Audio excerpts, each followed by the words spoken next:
Video তার কাছে আছে। সে যেহেতু আমার হাজব্যান্ড, তো আমি ওগুলা নিতেও পারিনি, ডিলিটও করতে পারিনি। বললাম না আমি তার বাসায় থাকি ভাইয়া, আমি এগুলো কোনো কিছুই করতে পারিনি। আমার ফোন তার আন্ডারে ছিল। আমার ফেসবুক, ইনস্টাগ্রাম, আমার হচ্ছে হোয়াটসঅ্যাপ এখনও তার কাছে। আমি এগুলো জানি না। সে ইভেন সে মানুষের কাছে মেসেজ দিয়ে সে আমাকে, তার সব কিছু তো প্ল্যান করা ভাইয়া, আমার তো প্ল্যান করা ছিল না। সে প্ল্যান করে করে রেখেছে কোন স্টেপের পর সে কোন স্টেপ নেবে। কালকে না বললে 1 কোটি টাকা লাগবে, তাহলে আমার বান্ধবীর ফোন দিবা? তুমি আমার কাছে কালকে টাকা চাইলে না 1 কোটি, আমি তোমাকে 1 কোটি টাকা দিব তুমি যদি এগুলা রং জিনিস প্রুফ করতে পারো। মানবিকভাবে মারধর করে তার পরিবারের সামনে। কালকে আমার এক বান্ধবীর মোবাইল সে ছিনতাই করে রীতিমতো আমার বাসা থেকে ডাকাতি করে সে নিয়ে গিয়েছে। আমি চাই না যে আমার মতো আরেকটা নেক্সট কেউ আবার সে তার ফান্দে পড়ুক। সে আমার এখনো তার সাথে ডিভোর্স হয়নি। তার আমার সাথে প্রিন্স মামুনের সম্পর্ক ছিল, যেটা 14 ফেব্রুয়ারিতে আমরা বিয়ে করি। গতকাল থেকেই সোশ্যাল মিডিয়াতে ঢুকলেই প্রিন্স মামুন ও প্রিন্স মামুনের স্ত্রীর ভিডিওই শুধু ঘুরপাক খাচ্ছে। প্রিন্স মামুনকে নিয়ে অভিযোগ তুললেন প্রিন্স মামুনের স্ত্রী। হ্যাঁ, বিভিন্ন মিডিয়াতে এসে যেসব তথ্য তুলে ধরতেছে এই প্রিন্স মামুনের স্ত্রী, দর্শক আপনারা অবাক হয়ে যাবেন। এখানে কি শুধু প্রিন্স মামুনই অপরাধী নাকি তার ওয়াইফও অপরাধী? প্রিয় দর্শক, আপনাদের মাঝে কিছু গুরুত্বপূর্ণ ভিডিও নিয়ে আসছি প্রিন্স মামুন এবং তার স্ত্রী যে কথাগুলা বলছে প্রিন্স মামুনকে নিয়ে, যা শুনলে দর্শক আপনারা অবাক হয়ে যাবেন।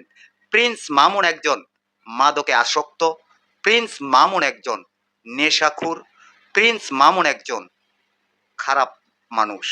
এই কথাগুলা প্রিন্স মামুনের দ্বিতীয় স্ত্রী মিডিয়ার সামনে তুলে ধরছে। আরও কিছু গুরুত্বপূর্ণ গোপন তথ্য তুলে ধরছে মিডিয়ার সামনে। যে ভিডিওগুলো আমি আপনাদের মাঝে তুলে ধরবো, সেই ভিডিওগুলো দেখে আপনারা অবাক হয়ে যাবেন। প্রিন্স মামুন যদি খারাপ হতো তাহলে প্রিন্স মামুনকে কেন বিয়ে করছিল? ও মনে করেছিল প্রিন্স মামুনের অনেক টাকা আছে, প্রিন্স মামুন একজন সেলিব্রিটি। এখন প্রিন্স মামুনের কিছুই নাই। প্রিন্স মামুন শুধু তার স্ত্রীর কাছ থেকে টাকা নিচ্ছে। এখন প্রিন্স মামুন হয়ে গেল অপরাধী। দর্শক, যে ভিডিওটা আপনাদের মাঝে তুলে ধরছি, সম্পূর্ণ ভিডিও দেখলে আপনারা অবাক হবেন যে একজন মহিলা মানুষ কিভাবে এই সমস্ত তথ্য মিডিয়ার সামনে উপস্থাপন করতে পারলো। দর্শক, আমি বেশি কথা না বলে সরাসরি আপনাদেরকে ভিডিওগুলো দেখাচ্ছি। আমাদের একটি প্রেমের সম্পর্ক ছিল, ওটা থেকে আমরা বিয়ে করি। আমি আমার পরিবার থেকে আলাদা হয়ে, বন্ধু বান্ধব সবাই আমাকে এই সম্পর্কের বিরোধে যায়, কিন্তু আমি সবার বিরোধে গিয়ে প্রিন্স মামুনকে বিয়ে করি। বিয়ের আগে সে তার কিছু চারিত্রিক আমি জিনিস দেখতে পাই, যেমন সে নেশাগ্রস্ত ছিল, সে মিলিয়ে অনেক ব্যাপার ছিল, যেটি জানতে পেরে আমি তার সাথে সম্পর্ক বিয়ের আগেই কিন্তু ছিন্ন করি। যখন আমার তার সাথে সম্পর্ক ছিল, তখন সে সৌদি আরবে গিয়ে আমাকে বিভিন্নভাবে ইমোশনাল ব্ল্যাকমেল করে আমাকে বলে কাবা ঘরের সামনে আসলে আল্লাহ মাফ করে দেয়, তুমি কেন মাফ করবে না? বিভিন্নভাবে আমি যেহেতু ভাইয়া আমার আগে একটা বিয়ে হয়েছিল, আমি ডিভোর্স, তো আমি ওর সাথে অনেক অ্যাটাচমেন্টে পড়ে যাওয়ার পরে আমি তাকে ক্ষমা করে আবার সম্পর্ক স্থাপন করার পরে 14 ফেব্রুয়ারি আমাদের বিয়ে হয়, যেটাতে আমার বাবা মা উপস্থিত ছিল না। তার বাবা মা এবং কিছু বন্ধু বান্ধব এবং তার কোর্টে যিনি সহায়তা করেন, হোসেন নামের একজন ব্যক্তি, উনি কাজী নিয়ে এসেছে। আমি আসলে কাজী বা কারো কিছুই ডিটেল জানি না। আমার কাছে কাবিনের কাগজ সহ কোনো কিছুই আমার কাছে ভাইয়া নেই। আমি একমাত্র তাকে বিশ্বাস করে বিয়ে করেছিলাম। আর সে আমার সাথে শুরু থেকেই, বিয়ের আগে সে যখন নতুন BMW গাড়িটা চালায়, এটা তার 15 লাখ টাকা অ্যাড করে আমার কিনে দেওয়া। এরকম সে বিভিন্নভাবে আমার কাছ থেকে টাকা পয়সা নিয়েছে। আমি বুঝতে পারিনি, আমাকে বিভিন্ন মানুষ বিভিন্ন কথা শুনিয়েছে, কিন্তু আমি তার কথাই বিশ্বাস করেছি। আর আমি ভাইয়া জীবনে বিলিভ করি সেকেন্ড চান্সের। আমার মনে হয় যে সে যদি খারাপ মানুষও থাকে, একটা মানুষের সবারই দ্বিতীয় সুযোগ পাওয়া উচিত। সে হয়তো আমার সাথে থাকলে আমি তাকে ভালো করতে পারবো, বা সবারই পাস্ট লাইফ থাকে, আমার নিজেও আছে। আমি ভেবেছি যে হয়তো বা তার সাথে আমার জীবনটা আমি ঠিক করতে পারবো। সে ছোট মানুষ ছিল, হয়তো ভুল করেছে, সে বুঝতে পারেনি তার জীবনে একটা ভুল হয়েছে, কিন্তু আমাকে সে বিভিন্নভাবে ম্যানিপুলেট করে রাখতো। আমি তার ম্যানিপুলেশনের শিকার হয়েছি। আমি তাকে বিয়ে করেছি, তার অনেক কিছু জানার পরেও আমি তাকে বিয়ে করেছি। সে আমাকে কথা দিয়েছিল যে সে এগুলা আর করবে না, এইসব কাজে আর ইনভলভ হবে না।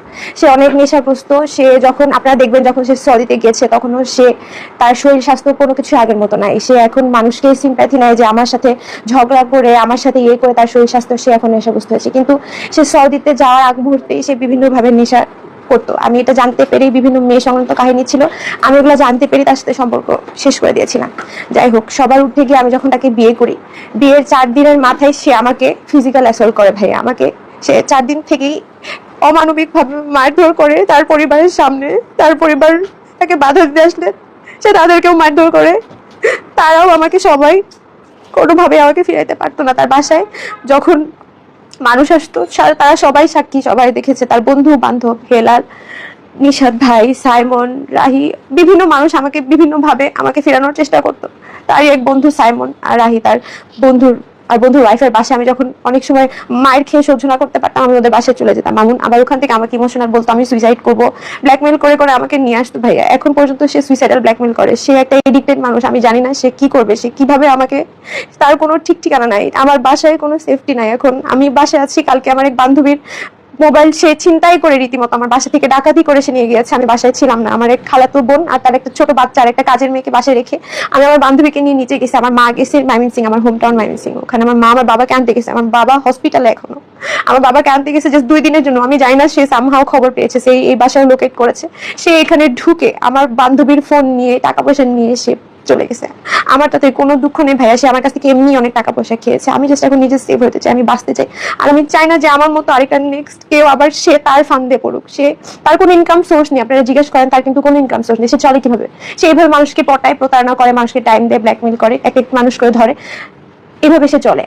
যারা মিডিয়ার সামনে আসতেছে তাদেরটা জাস্ট মানুষ জানতেছে, এরকম বহু মানুষ মিডিয়ার সামনে আসে না। বহু মানুষের চিন্তা থাকে যে সে আরেকটা বিয়ে করবে, পরবর্তীতে সে মিডিয়ার সামনে আসবে না। মিডিয়া ফেস করার সাহস সবার থাকে না, আমার নিজেরও ছিল না। বাট আমি যখন চিন্তা করলাম যে আমার মতো আরেকটা মানুষকে সে এইভাবে প্রতারণার ফাঁদে ফেলবে, এরকম করবে, তখন আমি চিন্তা করলাম না, I have to face it, I have to face media. না হলে সে, আর আমি জানি না ভাই আপনারা যাওয়ার পর আমি খুন হয়ে যাবো কিনা, কারণ সে বলছে 6টা মামলা দিয়ে আমাকে কেউ কিছু করতে পারে না। তুই কি করবি? লায়লা তোর থেকে অনেক পাওয়ারফুল, তুই কি, তোর কি আছে? তোর কোনো যোগ্যতা নেই, তুই আমাকে কিছুই করতে পারবি না। সো আমি জানি না আসলে আপনারা আমাকে কতটুকু সেফটি দিতে পারবেন বা আমি কিভাবে সার্ভাইভ করবো ভাই, আমি জানি না। আমার এখনো তার সাথে ডিভোর্স হয়নি। তার হুমকি দামকি মারামারির জন্য আমি এখন পর্যন্ত ডিভোর্স দিতে পারতেছি না। বিকজ আমার ফ্যামিলি আমার সাথে নেই, আমার একটা মানুষ আমার সাথে নেই। তার সাথে যখন আমি সম্পর্ক শুরু করেছি তখনই আমার থেকে আস্তে আস্তে সবাই দূরে চলে গেছে। বিকজ তাকে তো মানুষ চিনে, তাকে 10টা মানুষ, সে এরকম বহু মানুষের সাথে এরকম করেছে ভাইয়া। আজকে বললাম না যে 1-2 জন মিডিয়ার সামনে আসে, সবার মিডিয়ার সামনে আসার কাজ থাকে না, সবাই সবকিছু জানে না। সেরকম বহু মেয়ের সাথে করেছে আমাকে। অনেক মানুষ এরপরে ফোন দিয়ে বলেছে, আমি কারো কথাই শুনিনি ভাইয়া। তার ম্যানিপুলেশনের শিকার হয়ে আজকে আমার সবকিছু লস হয়েছে ভাইয়া। আমার লাইফ থেকে আমি জানি না ভাইয়া আমার আসলে জীবনে এখন কি হবে। আমার সবচেয়ে বড় কথা, আমার বেঁচে থাকাই আমার রিস্ক হয়ে যাচ্ছে। আমার বাবা আমার মা কিভাবে বাঁচবে আমি জানি না ভাইয়া। আপনাদেরকে ফেস করলে সে এটা কিভাবে রিকভার দিবে, তার কাছে এই প্ল্যানও আছে। আপনি তো সোশ্যাল মিডিয়াতে দেখেছেন লাইভ, আমাকে বলে প্রাইভেট ভিডিও লাইলাটা ছাড়েনি। আর আমার অনুমতি ভাইয়া, যেহেতু সম্পর্কে ছিলাম, আমি তো ভুল করেইছি। আমি আপনাদেরকে শুরুতে বললাম আপনি তো দেখেছেন ভাইয়া, আমি তো ম্যানিপুলেশনের শিকার ছিলাম, আমি তো ভুল করেছি। আপনাদেরকে বারবারই বললাম যে আমি তো ভুলের শিকার ছিলাম, ভুল তো আমার দ্বারাই হয়েছে। তখন আমি তার সাথে সাথে সে যা করেছে তার সাথে সবকিছুতে আমি এগ্রি ছিলাম। আমি অনেক একা হয়ে গিয়েছিলাম ভাইয়া। আমার একটা সাপোর্টার কেউ ছিল না, আমার ফ্রেন্ড সার্কেল ছিল না, ফ্যামিলি সাপোর্ট ছিল না। সো তাকেই আমি দুনিয়া বানিয়ে নিয়েছিলাম। সে যেটা করতেছিল তার সাথে আমি সবই তাল মিলাচ্ছিলাম। তারে কি তুমি টাকার জন্য এমন করতেছো? আচ্ছা, তোমার ইনকাম কি? তুমি আমাকে বলো তো, তোমার ইনকাম কি? রূপায়ণ লেক গেছিলে থাকার মতো? আচ্ছা, তাহলে আমার বান্ধবী যে ফোন নিয়ে গেছে সেটা তাহলে দাও, তোমাকে টাকা দিব, সমস্যা নেই। আমি তোমার রাস্তা নাকি ভাইরাল দাম কেমন আছে? মামুন, সব ফুটেজে আছে, তুমি চাইলেও ডিনাই করতে পারবে না। তোমার ভয়েস রেকর্ডও আছে, তুমি যে আমার কাছে। আচ্ছা, অবশ্যই আমি করবো এবং তোমারটাও করবো। আমি বানাইছি? আচ্ছা ঠিক আছে, আমি জানতাম তুমি এই ধরনের মিথ্যা কথা বলবা, কোনো সমস্যা নেই। এখন তুমি আমাকে মুসলমান অমুসলমান কথা বলতেছো? হ্যাঁ, হালাল ভাবে বিয়ে করছো, বিয়ের কাগজ তো দিলা না। বিয়ের কাগজটা কোথায়? আমি মামলা, তুমি একটা মানুষকে মারবা, তুমি একটা মানুষকে মারবা। আমার কাছে তো আমার ব্যাংকের স্টেটমেন্ট আছে মামুন, ব্যাংক খালি করছো না করছো। আমার টাকা যদি আমার ব্যাংকে পাঠায়, তোমার ব্যাংকের ইয়ে হয় বা সার্ভাইভ করার মতো তোমার ক্ষমতা কি? না, আমি তোমাকে বসে থেকে উঠে আনিনি, লাইলা উঠে আসছে, তারপর আমি তোমাকে আবার লাইলা থেকে। তোমার বাবা মা কি তোমাকে এগুলো শিখাচ্ছে? এখন নতুন করে প্লিজ এগুলো নাটক করো না মামুন। একটু আগে তোমার ভয়েস রেকর্ড গুলো কিন্তু আমার কাছে আছে। হ্যাঁ, তোর মতন বাচ্চাকে ভালোবাসি আমি, তোর মতন বেশ্যা মাগিরে ভালোবাসি আমি, তোর মতন প্রস্টিটিউট তুই তো কয় না, তুই আসলে কিন্তু আমি আসি তো সেই কারণে। আচ্ছা, তুমি এটা প্রমাণ করো। হ্যাঁ, প্রমাণ করে কি? এগুলো তো তুমি করছো, এগুলো তো তুমি করছো। তুমি প্রমাণ করো, তোমার মুখের কথা তো কিছু হবে না। তুমি আমার ফোন চালায়া আমার, এই মাদার চটি কোথায় ছিলি না? আমি কোথায় ছিলাম তুমি প্রমাণ করো। প্রমাণ করো, কারে প্রমাণ করবো? আমি কারো প্রমাণ করতে মতো মাগি। আমার কোনো ভাইরাল হওয়ার ধারণা নাই মামু, আমার কোনো অ্যাকাউন্ট নাই, আমার কোনো অ্যাকাউন্ট নাই, আমি কোনো ভিডিও করি না। আমি জাস্ট নেক্সট যাতে তোমার ট্র্যাপে কোনো মেয়ে না পড়ে এজন্য আমি সবাইকে জানাতে আসছি। এই বেশ আবার চাপাবি না আমাকে তুই। প্রস্টিটিউট তুই একটা নাম্বার 1, আমার জীবনটা ধ্বংস করছিস, আমার নেশা করে বানাইছিস, বাবা করে বানাইছিস। আমি জানতাম তুমি এই ধরনের, আমার চেহারা কি দেখছিল মানে দেখতে না? তুমি যখন হজে গেছো, হজের আগে যখন তোমার সাথে আমার ব্রেকআপ সবাই দেখছে, এটাই তো নাটকগুলো যে করবে এটা আমি জানি। তুমি যে আমাকে আগে থেকে বলে রাখছো তুমি এই নাটকগুলো করবা। তোমার সাথে যখন আমার সম্পর্ক ছিল না, মোহনা একটু কার সাথে কেন কথা বলবো তুমি? তুমি আমার মাকে কেন গালিগালাজ করছো নোংরা ভাষায়? আমার মাকে কি বলতেছো? সংসার নষ্ট করছে তোর মা। তোর সমস্যা। তোর মা নষ্ট করছে সংসার, তোর মা আমার ফোন দেখা করতে। ওই বেশটা মাই আমার মারে ফোন দেখা দিবে কেন? তোমার মাকে ফোন দিয়ে গালি দিছে, হয়তো তোমার মার সাথে ডিভোর্স করে তুমি একটা মেয়েকে মারবা, তুমি একটা মেয়েকে মারবা ফেলায়া, আর আমার মাকে তোমাকে কি করো? আমার মা তো তোমাকে কোনো আইনি ব্যবস্থা এখন পর্যন্ত নেয়নি। অন্য মেয়ে হলে তো তুমি অনেকগুলো কেস খাইতা, তো দিনে জেলে থাকতা, তাই না?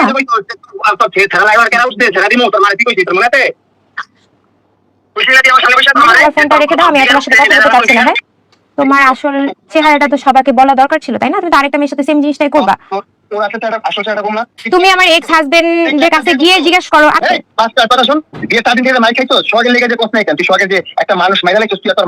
আমি মারে ফেলছি। আচ্ছা তুমি এটা প্রুফ করো। আপনি আমাকে ফোন দিয়ে কোনো নাটক করেন না, কারণ আপনি আমার সাথে যে ধরনের ব্যবহার করেন এগুলো আমার কাছে আছে। কোনো সমস্যা নাই, তুমি তো আমাকে জোর করে মেরে রেকর্ড করাইছো, তুমি তো এটা জানোই না? ঠিক আছে, কোনো সমস্যা নেই, কল রেকর্ড করে তুমি সবাইকে শোনাও। আমাকে আমি খুশি, অবশ্যই আমি খুশি কিনা জানি না, তবে তোমার তোমার আসল চেহারাটা মানুষের কাছে বলা দরকার ছিল। তোমার অবশ্যই বলো, অবশ্যই বলো, আমার আসল চেহারা বলো। আমি জয়টাই বিয়ে করি, তুমি ওনাদের কাছে যে জিজ্ঞেস করো। আমি জার্নালিস্ট ভাইয়াদেরকেও রিকোয়েস্ট করবো ওনারা যাতে যে আমার এক্স হাজবেন্ডের কাছে আমার খবর নিয়ে দেখ, যদি এটা হয়ে থাকে তাহলে ভালো। এখন তুমি কি নতুন গেম বানাইতে চেষ্টা করতেছো? না গেমের কিছু না, আমি তোর মতো মিডিয়ার কাছে করেছিলাম। না না, তুমি মিডিয়ার কাছে বলো, আর তুমি যদি এটা প্রুফ করতে পারো। দর্শক, এই যে ভিডিওটা দেখেছেন, প্রিন্স মামুনের স্ত্রীর কথাগুলা শুনেছেন। তিনি যে কথাগুলা বলছে মিডিয়ার সামনে এসে প্রিন্স মামুনকে নিয়ে। এখন এখানে শুধু কি প্রিন্স মামুনই এখানে শুধু কি প্রিন্স মামুনই অপরাধী, নাকি সেও অপরাধী? আমার মনে হয় এখানে দুইজন পার্সনই অপরাধী। কারণ সে টাকার লোভে প্রিন্স মামুনকে বিয়ে করছে, এখন প্রিন্স মামুন দেখছে এমন, এখন প্রিন্স মামুন খারাপ হয়ে গেছে। আপনারা এখানে কাকে প্রকৃত বেশি অপরাধী ভাববেন সেটা অবশ্যই কমেন্ট বক্সে কমেন্ট করে জানাতে ভুলবেন না। ভিডিওটার সর্বোচ্চ পরিমাণ শেয়ার করবেন। এই ভিডিও থেকে আমি বিদায় নিতে যাচ্ছি। পরবর্তী কোনো একটা ভিডিওতে আপনাদের সাথে দেখা হবে। আসসালামু আলাইকুম।